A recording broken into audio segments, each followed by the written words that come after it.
Hello everyone, my name is Andrea Mapasa and I'm from Group 3 and our topic is talk about language teaching and learning. Language teaching and learning play a central role in education because teaching involves delivering information to guide learners, while learning is the active process through which students acquire language skills such as listening, speaking, reading, and writing. More than grammar rules or vocabulary lists, language is a tool for communication, identity, and cultural understanding. In today's globalist world, mastering additional language is no longer optional but essential, especially with English function as a global lingua franca. Understanding how languages are taught and learned helps educators design meaningful instruction, select suitable methods such as task-based learning or the communicative approach, and adjust teaching to meet learners' different needs.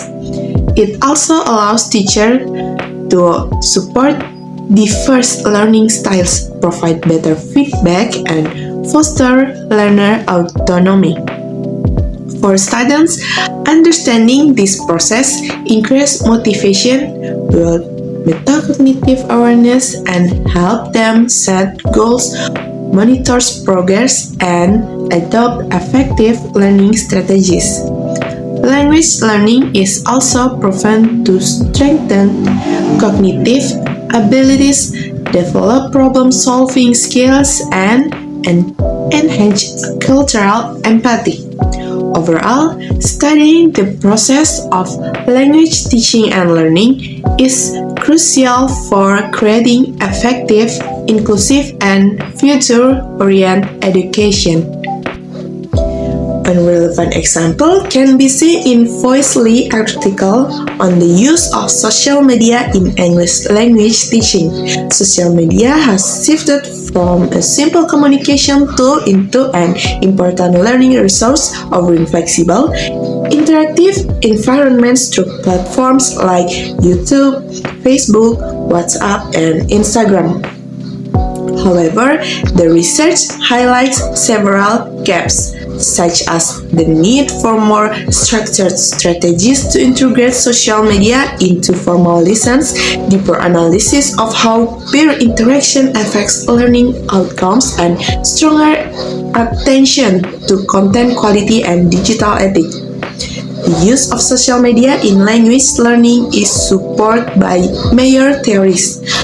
Social learning theory, which emphasizes learning through observation and imitation, constructivism, and social cultural theory, which underline the importance of meaningful social interaction, and the communicative language teaching approach, which aligns with the real-life communication opportunities provided by social media.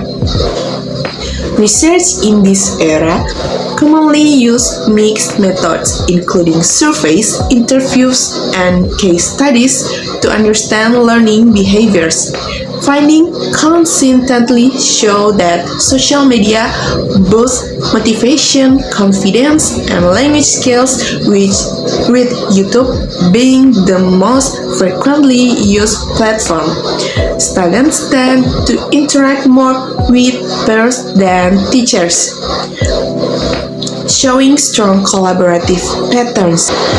At the same time, challenges such as distractions, unequal digital access, and online learning quality still persist. In conclusion, social media has the potential to become a powerful facilitator of language learning. To maximize its benefits, teachers must integrate it thoughtfully into the curriculum and guide students to use it critically, ethically, and purposefully. Background and research gap. We know that scaffolding is widely recognized as an effective strategy in language learning. However, only a limited number of studies explain how scaffolding is actually practiced in real EFL classroom, especially from the teacher point of view. Therefore, the study aims to fill that gap by examining the teacher concrete scaffolding practice and exploring how she perceives the benefit of scaffolding for her students. Theoretical foundation. This research is based on Vygotsky zone of proximal development or ZPD. In this theory, scaffolding is described as temporary support, such as modeling, questioning, or giving feedback, that helps students reach a higher level of learning until they can work independently. The study also applies perfection theory to understand how the teacher interprets the role of scaffolding in a non-English speaking context like Indonesia. Research methods. The research used a descriptive qualitative method. They observed to classroom session and conducted a semi-structured interview with the English teacher of class 6. The data were analyzed using Myers, Huberman, and Saldana's four stages. First, data collection. Second, data condensation. The third, data display, and the last, conclusion drawing. Research finding. The findings reveal that the teacher perfection were consistent with her actually classroom practice. She believed that scaffolding helps students build confidence, activities their prior knowledge, and encourage them to become more independent learners. In the classroom, the teacher applies 6 scaffolding strategies. Number 1, modeling, showing students how to complete text. Number 2, question and answering, guiding students with question. Number 3, feedback, giving immediate responses to students' work. Number 4, breaking down text, simplifying complex tests into smaller steps. Number 5, direct assistance, helping students that when they struggle. Number 6, providing research, especially through digital tools like Google Classroom, Moodle, Quizlet, and YouTube. These strategies help students understand the lesson more easily and increase their active participation. Hello everyone, my name is Fafak Sansha Urandeng and I am from Group 3. Challenges faced by English teacher in teaching. Case study of junior high school in Banjarnegara, Regency. This research primarily aimed to investigate the challenges faced by English teacher at junior high school or SMP level, particularly in Banjarnegara, Regency, a mountainous area where most residents speak using their mother tongue in daily communication. The study also seeks to identify solution or recommendation proposed by teachers to address these challenges. The challenges came from 4 main sources: teachers, student, school, and parents. Let us decipher this one by one. The first challenges is the teachers. Teachers often have lack of teaching materials, difficult in designing engaging lessons, classroom management issues, low ICT skill, excessive administrative task, and heavy workload. The second challenge is student. Students often have limited motivation to learn, limited vocabulary mastery, and juvenile delinquents. Third challenges is school. School often have limited facility such as dictionary, projector, and language laboratorium. The fourth and not least is the challenges from the parents. Parents in this area often have low educational background and limited future vision, resulting in less support for their children's education. The study used a qualify method with a case study design involving 125 English teachers at junior high school in Banjarnegara. The result shows that these challenges can be addressed through collaboration between teachers, students, school, and even parents. There are three recommendations that is include: first, establishing a learning contract. Second, continue professional development. Third, providing motivation. Let us decipher this one by one. First, establishing a learning contract. Teachers can create a learning contract that begins from the beginning of the semester with a parental acknowledgement to ensure more education learning environment. Second, continuous professional development.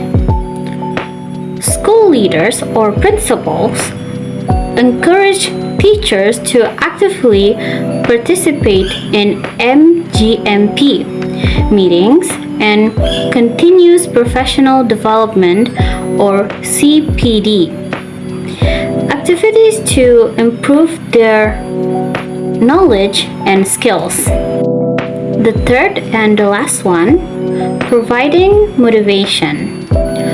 School provide motivation and future-oriented guidance to students and teachers, such through a parents-teacher conference or school meet teachers event.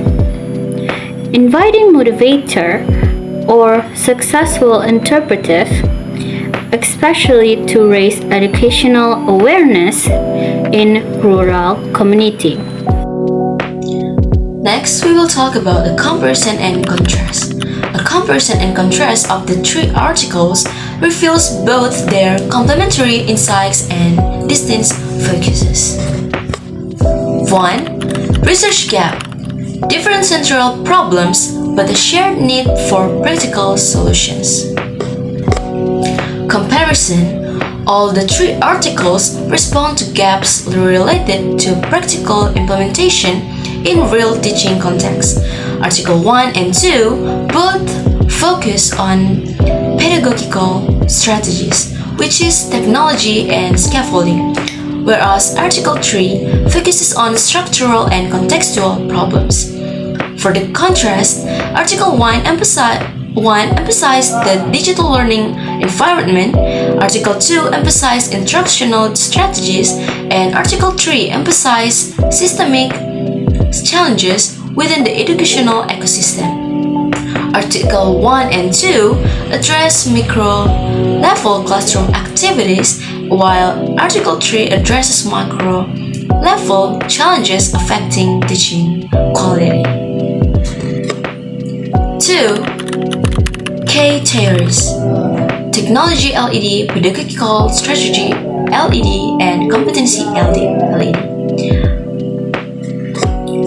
Comparison of the three articles use theories that highlight the interaction educational nature of language learning. Both Article 1 and 2 emphasize socially construct learning through different platforms, digital versus teacher-guided scaffolding.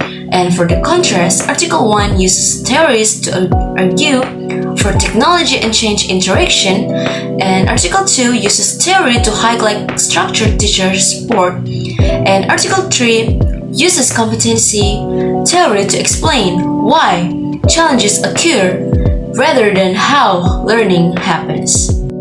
The third is K methods, mixed methods versus qualitative approaches.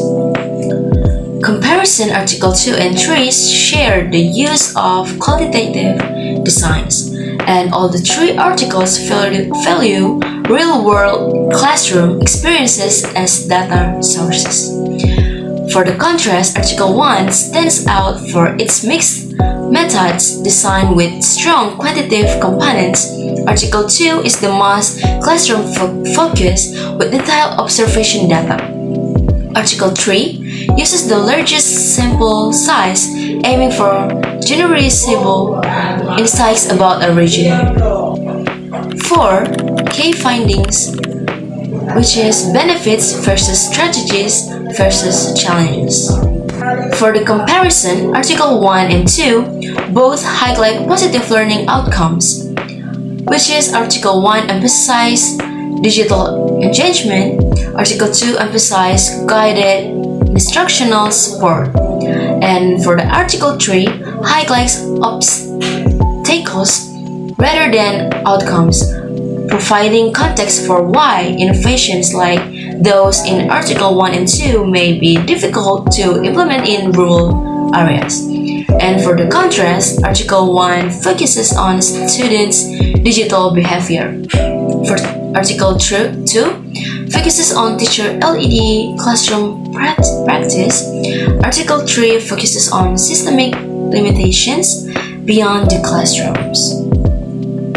For the key conclusions, innovation strategy and collaboration. Comparison of the three articles call for improvement in teaching practice and learning environments. Article 1 and 2 focus on classroom based on innovations. And for the Article 3, expands responsibility to the broader educational community. And for the contrast, Article 1 emphasizes curriculum integration of technology. Article 2 emphasizes structured instructional techniques, and Article 3 emphasizes systemic change and stakeholder comparison. Overall synthesis, together, these three articles illustrate the multi-layered nature of English language education. Article 1 highlights modern digital tools. Article 2 highlights effective pedagogical techniques, and Article 3 highlights real-world constraints that influence teaching quality. When integrated, they suggest that successful ELT requires not only innovative tools and strategies, but also supportive environments and collaborative efforts among all stakeholders. My name is Kristania Mangga, and for the conclusion, the insight from the introduction and the three articles collectively highlight the complexity of language learning and emphasize the importance of adopting effective teaching strategies, integrating appropriate learning tools, and addressing contextual challenges that influence educational outcomes. Article 1 demonstrates how social media, when used strategically, can enrich English language teaching or ELT by offering authentic exposure, encouraging collaboration, and enhancing learner motivation. Platforms such as YouTube, Facebook and WhatsApp have become extensions of the classroom, enabling students to practice language skills beyond school hours. This highlights the need for teachers to develop new pedagogical competence in digital learning environments. Article 2 reinforces the idea that teaching success heavily depends on how educators scaffold students' learning experience. Importantly, the teacher's perceptions align with their classroom practice, demonstrating the importance of reflective teaching and the intentional application of instructional strategies suited for EFL context. Article 3 provides a broader contextual lens by identifying the multidimensional challenges faced by English teachers in Banjarnegara, a region with limited resources and strong reliance on local language. Teacher-related issues or such as workload and insufficient ICT skills. Students-related factors like low motivation, limited vocabulary, school infrastructure, and parental support all affect the quality of English education. Taken together, the three articles illustrate that effective English teaching involves the integration of innovative tools, thoughtful instructional strategies, and context-sensitive solutions. Technology such as social media can expand learning opportunities. Scaffolding helps guide learners through challenging material, and contextual awareness ensures that teaching approaches are adaptable to real-world constraints. The study of how languages are taught and learned is essential not only for improving academic outcomes but also for supporting students in becoming confident, independent, and culturally aware communicators. The findings from all articles underscore the need for educators to continuously adapt, innovate, and respond to evolving educational demands, ultimately ensuring that language learning remains relevant, inclusive, and transformative.